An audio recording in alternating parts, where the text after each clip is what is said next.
Assalamualaikum warahmatullahi wabarakatuh. Selamat jumpa lagi di channel Mas War Service. Semoga Anda tidak bosan ya untuk menonton video-video yang saya buat. Jangan lupa subscribe, like, dan komen sehingga bisa berkembang channel Mas War Service ini, karena kalau banyak yang like, banyak yang komen kan tentunya membuat videonya lebih bersemangat lagi ya. Terima kasih, selamat menyimak video yang akan tayang pada kali ini. Selamat menyimak. Baiklah sahabat, kali ini kita akan membahas mengenai alat ukur dan alat tes untuk listrik maupun elektronika. Jadi kalau untuk listrik, alat yang paling sederhana, alat tesnya yaitu menggunakan tes pen. Nah, tes pen seperti ini. Nah, ini ada bagian yang terbuat dari logam, lalu ini ada karbon dan ada lampunya ini. Tapi baru ini tes pen yang saya buat praktek ini adalah tes pen yang sudah tidak berfungsi, tapi kalau untuk yang masih berfungsi kan bisa nyala. Ini sudah tidak nyala, cuma sebagai teori saja. Jadi penggunaan tes pen ini adalah untuk mengetes stop kontak atau colokan listrik ya. Nah, seperti ini. Nah, seperti ini katanya. Nah, jadi megangnya ada seperti ini. Nah, jadi pangkal belakangnya dipegang ini, lalu dicolokan ke listrik. Bila listrik normal dan tes pen normal, salah satu nyala dan salah satu tidak nyala, itu berarti listrik di atas stop kontak itu normal. Kalau tidak nyala semuanya, itu mungkin pas waktu listrik mati, atau nyala semuanya, itu mungkin kabelnya ada yang putus dan nyambung di salah satu bagian, sehingga mungkin kabel nolnya putus, fasenya terus nyangkut di fasenya sehingga nyala semua. Nah, ini alat tes pen ini, tapi kalau untuk mengetahui dengan sebenarnya ini sebenarnya kurang akurat. Nah, yang lebih akurat adalah menggunakan multitester atau avometer. Untuk avometer sendiri ya, yang akan kita bahas itu ada dua macam, yaitu avo analog dan avo digital. Itu pada dasarnya hampir sama ya penggunaannya, cuma kalau yang digital seperti ini yang saya punya, hasilnya itu berupa angka ditunjukkan, ditampilkan di sini. Kalau yang analog itu menggunakan jarum penunjuk dan ada angka-angkanya. Oke, yang kali ini kita bahas bagian-bagiannya. Jadi bedanya analog dan digital cuma pada tampilannya ya, tampilan untuk menampilkan hasilnya. Jadi di sini ada lubang ada yang dua, ada yang tiga. Ini adalah lubang kutub ya, yang tengah ini common. Ini adalah ada, kalau yang di yang satunya itu ada, kalau cuma yang ada dua itu min sama plus, kali ada com, dan yang ini kalau untuk mengukur volt, ohm, dan miliampere di sini. Jadi tempatnya untuk menempatkan probe ya, probe ini. Dulu saya menyebutnya cuma colok ya, colok hitam, colok merah. Nah, setelah belakangan baru saya ketahui bahwa ini namanya probe ya. PROBE, probe. Nah, ini untuk mengukur volt, ohm, dan miliampere. Sedangkan yang sebelah kiri, nah, Ini kalau kita mengukur ampere yang 10 ampere DC ya, untuk 10 ampere untuk yang ampere besar itu dipindah ke sini. Nah, ini grupnya. Kemudian bagian yang lain yaitu ini adalah saklar pemilih atau selector switch yang kita pilih sesuai dengan apa yang mau kita tes atau kita ukur. Kalau posisi ini kan masih posisi off ya, kalau misalnya dipindah itu ada angka. Nah, ini karena seperti ini kan 600, ini 600 volt DC. Karena ini kita tidak mengukur maka nilainya 0. Ya, ini mulai angka 200 mili ini sampai 600 ini adalah untuk volt DC. Ya, saya coba dulu ya untuk volt DC. Ini saya coba di skala 20.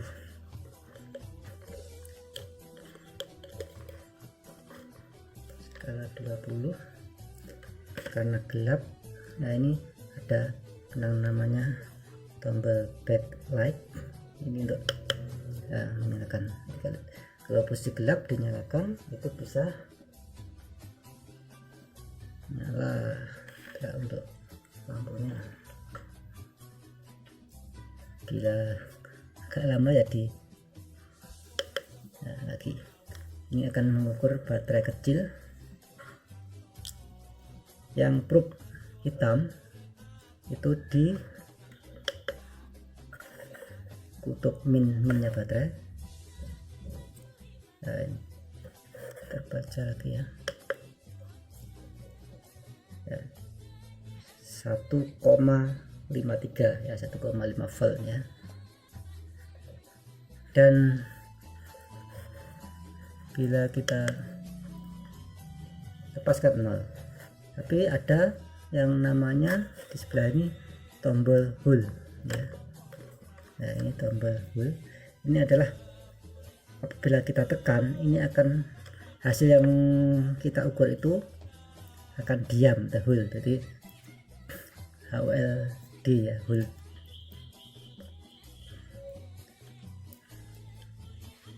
Nah, ya. Lalu kita tekan hold. Nah, ini meskipun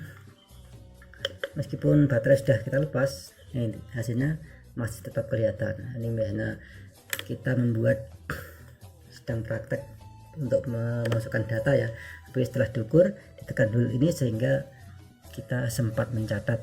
Kalau mau mencatat masih bisa. Nah, ini adalah ukuran baterai yang saya ukur dari dengan volt DC senilai 1,5 volt. Nah, intinya batas yang kita gunakan ini harus lebih tinggi dari apa yang kita ukur. Jadi misalnya kita mengukur aki yang 12 volt ya, ini bisa di sini. Kalau lebih aman lagi bisa di angka yang 200 volt bila kita belum tahu berapa yang akan kita ukur. Ini adalah DC volt. Satu lagi yaitu untuk mengukur tekanan DC, itu mengukur adaptor. Adaptor ini adalah pengubah arus AC menjadi arus DC ya. Arus AC yang 220 volt itu diubah, diturunkan menjadi tekanan DC. Nah, jadi kembali kita gunakan avometer dengan skala saya buat ini 20 volt DC karena diperkirakan kan adaptor yang ini kan 12 volt. Jadi untuk mengukurnya ini ujung adaptor kan ada yang tengah ini adalah plusnya, umumnya begitu. Jadi ini untuk huruf merah kita taruh tengah, dan yang begini adalah minnya, nanti kita di sini. Maka hasilnya Anda ketahui ya, ini adalah 12,33 volt. Nah, ini jadi nilai adaptor itu meskipun 12 tidak pas 12, kadang ada yang 11,8, 11,9, 12, sekian. Nah, ini itulah untuk mengukur adaptor. Jadi umumnya yang bagian pinggirnya ini, pinggir di jacknya ini adalah min, sedangkan tengahnya adalah plus. Itu untuk mengukur adaptor. Kemudian yang sebelah sini, ini adalah AC volt ya. Nah, hole-nya jangan lupa dikembalikan ya, biar nol lagi. Jadi, coba yang lampunya kamera biar agak kelihatan ya. Nah, ini. Dan yang AC volt itu adalah untuk mengukur tegangan listrik yang step kontak seperti ini ya. Nah, ini karena umumnya kan 220 volt, sedangkan skala yang ada adalah 600 dan 200, maka agar aman kita gunakan yang 600. Karena kalau kita gunakan 200 sementara tegangannya 220 itu bisa merusakkan alat. Nah, ini kita turunkan lubangnya. Karena arus AC itu tidak ada min dan tidak ada plus. Jadi, ini bolak-balik ya, ini gimana pun saya kok mati. Nah, ketika lepas posisi tidak menunjukkan angka, berarti ini tidak ada tegangan. Coba yang satu lagi.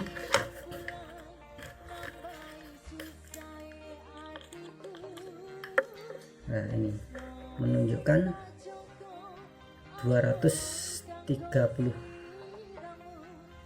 volt ya. Jadi tegangan di sini cukup tinggi ya, di 232. Ini biasanya kalau malam sudah agak turun. Nah, ini untuk mengukur tegangan AC. Jadi misalnya mau kita catat ya, ditekan hole tadi. Lalu bagian lain yaitu, nah ini adalah untuk mengukur miliampere ya. Untuk ini hubungnya adalah seri ya, karena ini agak perlu merangkai khusus ya, jadi sementara tidak saya praktekkan. Nah, cuma ini untuk mengukur DC miliampere. Kemudian yang hijau ini ya, yang hijau ini untuk mengukur resistor, mengukur hambatan ya.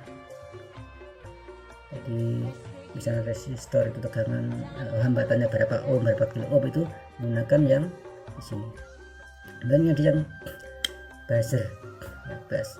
Ini terutama untuk kita mengetahui kabel atau apa putus atau tidaknya, itu kita bisa menggunakan ini.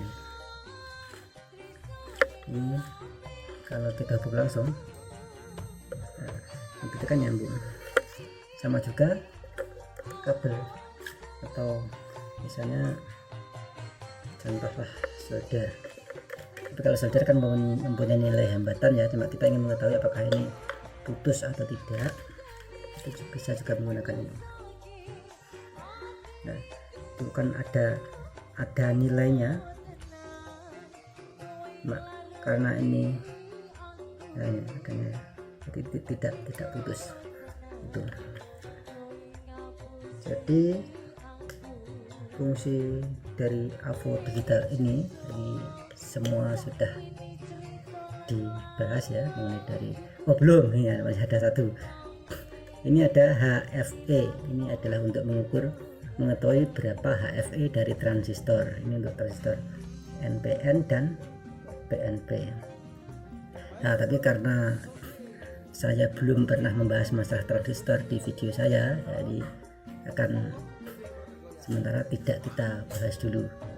Jadi mungkin di video yang lain bila kita telah membahas tentang transistor dan komponen elektronik yang lainnya, akan kita bahas lebih jauh. Nah, dan jangan lupa apabila tidak digunakan ini di off kan ya, di off kan biar baterainya tidak cepat habis.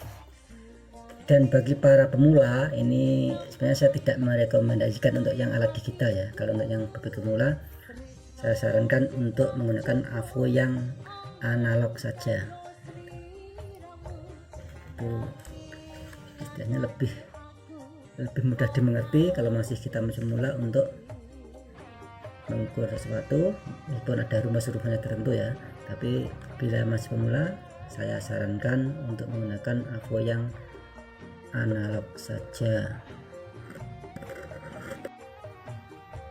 Demikianlah tadi video untuk kesempatan ini, diharapkan semoga memberi manfaat kepada para pemirsa sekalian. Tidak lupa ditunggu saran serta kritiknya ya, tulis di komen demi untuk lebih baiknya video-video yang akan dibuat berikutnya. Terima kasih. Wassalamualaikum warahmatullahi wabarakatuh.